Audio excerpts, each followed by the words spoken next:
Back again at Tortilla Flats. Remember I promised to tell you the drug bust story? Well, it was August 1987. Every Friday, the first 3 Fridays, the guys deliver the tortilla chips and Mexican food products. He would meet after work around 3:30, 4 o'clock in the restaurant, and I would serve him a margarita. So the first 3 weeks, he would meet with different guys, right? I didn't think anything of it. The 4th week, I'm getting off work, and he's sitting there now with these 3 other guys who I never saw before, right? And one guy looked just right out of Miami Vice. He had like the gold chains, the big collar, the bright suit. And I'm thinking to myself, you know, these guys look like drug dealers. I said, now, they can't be drug dealers because drug dealers would never dress like this. It was too obvious. So I do my paperwork. I go home, and my friend Stan was over my house that night. My kids are little. Next thing you know, the phone rings. And my friend Michael Houston, who was a waitress at Tortilla Flats, I just said goodbye to her. She says, Phil, they're coming to get you. And the second she says that, there's a loud knock on my door. I go to my door, they said, DEA, open up. I open the door up, and these 3 guys are standing there. The guy that was here looked like the Miami Vice guy. He was there, this big goon, and this other sort of normal looking guy was here. And they escorted me from my house all the way back to Tortilla Flats. And on the way walking here, the little guy, the Miami Vice guy, he's like this high. He's in my ear the whole time. He's going, we know your type. We know your type. Selling drugs to kids. You're the lowest. And I'm in shock now. I'm saying, what are you, crazy? I said, you know, you've been listening too much, watching too much on TV. You sound like a TV cop. He said, oh yeah, you're lucky we didn't handcuff you and throw you in front of your wife and kids. You're lucky. I said, well, I am really lucky. So we get over back to Tortilla Flats.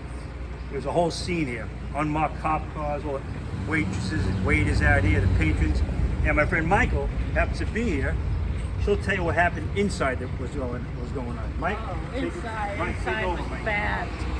So Tortilla Flats, if you've never been here, you walk in, there's a bar to your right-hand side and an aisle, got your bar stools and everything, and there's a little partition, and then to the left there's some tables, 2 tops, and so I'm minding my own business, I'm waiting tables, and all of a sudden, down both of these aisles come these 2, no uniforms or anything, just these 2, a man or woman with these guns, then they're drawn.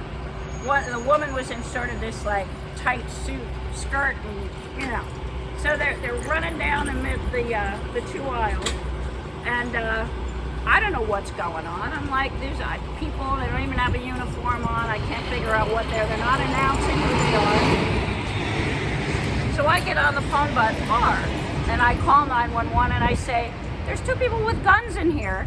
There was so much going on, I didn't even stay on the phone. I gave them the address, that was it, hung up the phone. One of my customers had like dove under her table, and all I could see was her little floral butt and her sundress just shaking. It was very scary. They had their guns drawn. Now, the guy who's managing that night, James, who's Italian, was all of a sudden I look and he's between the 2 bathrooms, and the woman cop, she was something else. She had the butt of her gun against his head. And he's up there, he's going, may I help you, ma'am?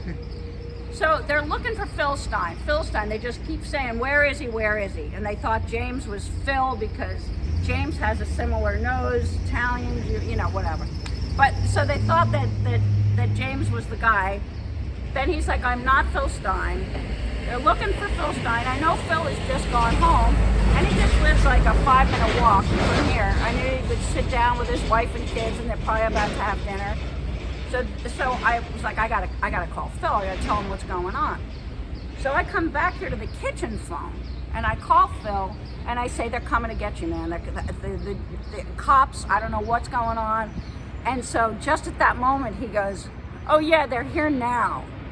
So before I know it, there's another cop coming and saying like, did you call Phil Stein? Did you call him? I said, yeah, he's about to sit down to dinner with his wife and kids. Of course I'm gonna call him. You guys have guns. I don't know what you want with him. They were like, oh, well, you're an accessory. You're an accessory to the crime. This is a drug, he's a drug dealer. I said, Phil is not a drug dealer. He couldn't be a drug dealer if you bet your life. He's a comedian. He's not a drug dealer. So they're like, oh, you think this is television? You're an accessory to the crime. You come out here, you give us your information. That's basically what happened on the inside of the restaurant. And then then what happened to Oh yeah, very good, Mike. Yeah. Very good. It was Did a very hell of a good. job, yeah. So anyway, they walked me back here. In front of the restaurant, there's a black Mercedes parked there. It was their unmarked cop car. They put me in the back seat. And they take me up to DA headquarters, which is on 57th Street and 11th Avenue. And on the way, one of the cops says to me, "Hey, we hear you're a comedian. You know any jokes?" That's, for some reason right now, I'm not in the joke telling mood. So anyway, they get me up to the headquarters. They fingerprint me. They take my picture. They put me in a jail cell.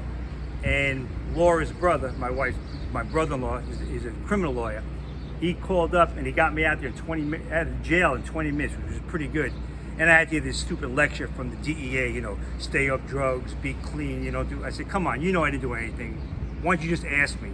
All you had to do is ask me, I would have told you everything. Instead, you had to make a raid, you had to drive people, you frighten people, you frighten my wife and kids. Over what?